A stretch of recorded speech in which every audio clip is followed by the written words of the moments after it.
আইন যথেষ্ট শক্ত মাননীয় স্পিকার।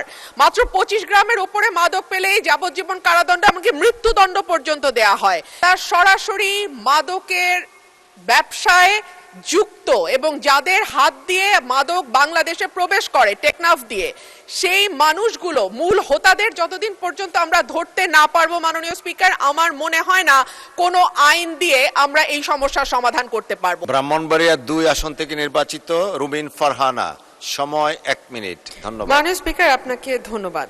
মাননীয় স্পিকার, প্রতিদিন আমরা যে মামলাগুলো দেখি সেখানে দেখা যায় ক্যারিয়াররাই বারবার ধরা পড়ে, কিন্তু বদির মতন যারা ইয়াবা ব্যবসার সঙ্গে জড়িত হিসেবে সমস্ত সরকারি দপ্তরের রিপোর্টে উঠে আসে, তারা সংসদে যায়, তারা যেতে না পারলে তাদের পরিবারের সদস্যরা সংসদে যায়।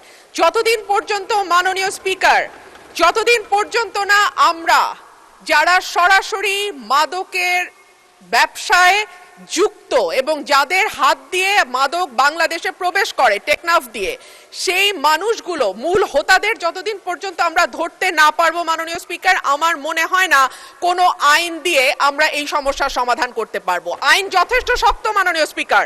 মাত্র 25 গ্রামের উপরে মাদক পেলেই যাবজ্জীবন কারাদণ্ড এমনকি মৃত্যুদণ্ড পর্যন্ত দেয়া হয়।